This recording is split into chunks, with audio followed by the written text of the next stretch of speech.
Hi, this is Danielle Presley with my industry research discussion. The three artists that I chose is Paula Scher, Chip Kidd, and Mike Montero. Um, I am fairly new to graphic design, so I didn't know a lot of the artists from the list, so I sort of chose the ones that I really connected with their art. I chose Mr. Kidd because I actually am familiar with his covers and his artwork because I love comic books. So, Miss Paula Scher studied at the Tyler School of Art in Pennsylvania, earning for herself a Bachelor of Fine Arts in 1970. Her first job was in New York City as a layout artist for Random House's children's book division.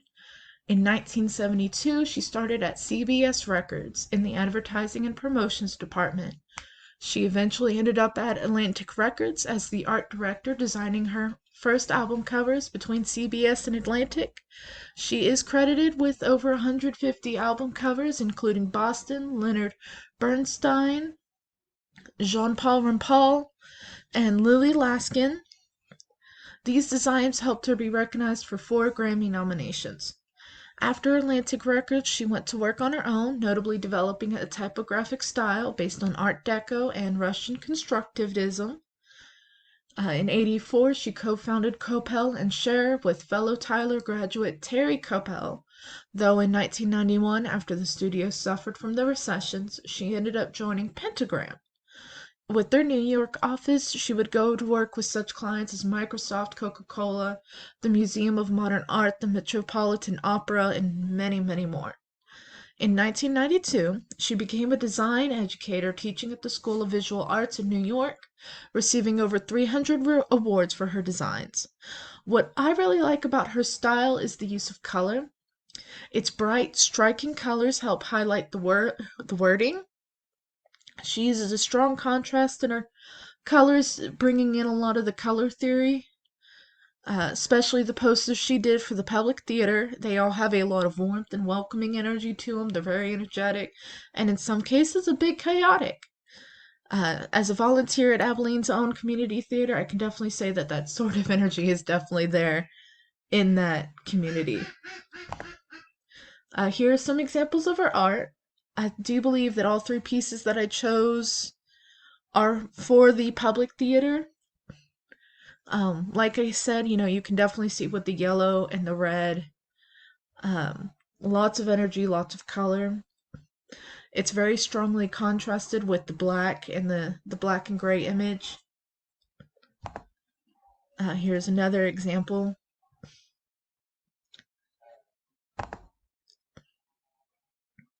I really like this one. What I like about this one is that it's more along a simplistic line, but she still does have a really good, strong contrast in the colors with the red and green.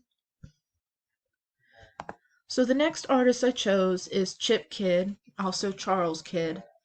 He was born in 1964 in Shillington, Pennsylvania. His love for graphic design was inspired by American pop culture, especially comic books such as Batman and Superman. He's done a lot with Batman. He got his degree in graphic design from Pennsylvania State University in 1986. Currently, he is the Associate Art Director at Knopf after joining them the same year he graduated, while he also does some freelancing. For Knopf alone, though, he usually produces and designs for over an average of 75 covers a year, this not including his freelance work and any of the work he did at Pantheon, supervising over graphic novels. Outside of his design, Kidd has written 2 novels based on his experiences called The Cheese Monkeys and The Learners. He also wrote Batman Death by Design in 2012, an original graphic novel. He's worked with several others in Batman related books and series, as well as the animated series Batman the Brave and the Bold. In the early 2000s, he also started an alternative rock band called Art Break, writing the songs, doing the vocals, and the percussion, which I found really fun and interesting because I live for music.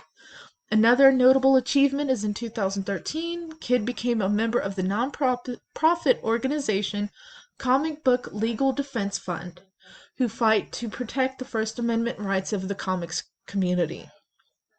Honors he has received include the International Center of Photography's Infinity Award for Design in '97, the National Design Award for Communication in '07, and the AIGA Medal in 2014.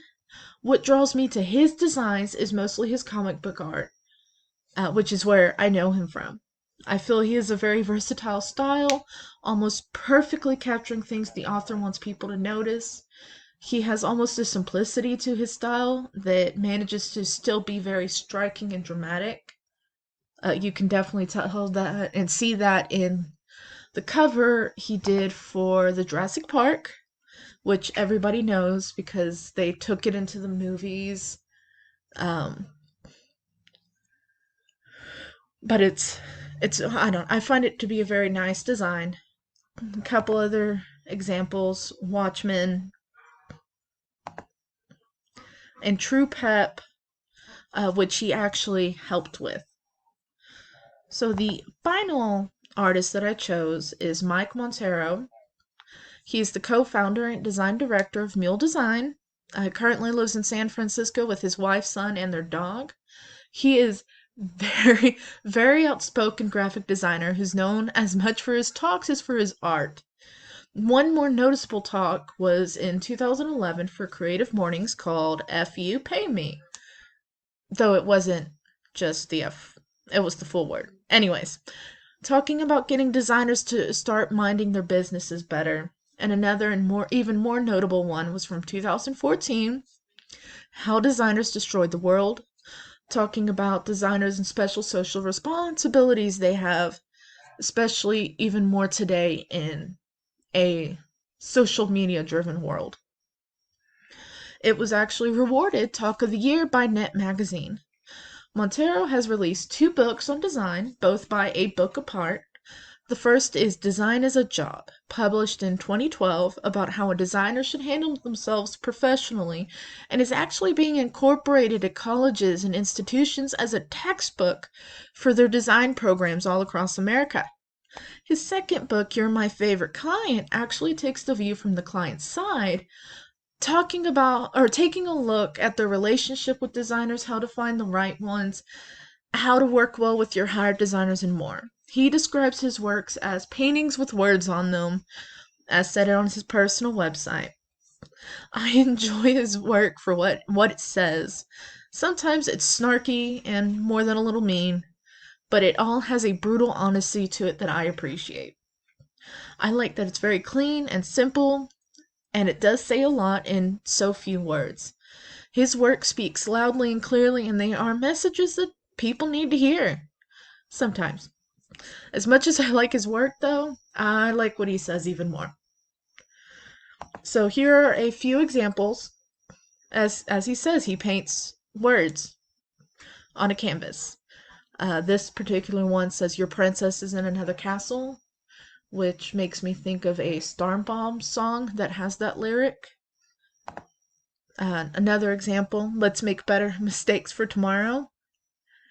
I don't know, I was really drawn to this one and just the phrase itself.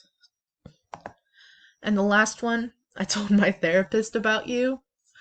I'm pretty sure people have seen this one online or around, especially on social media.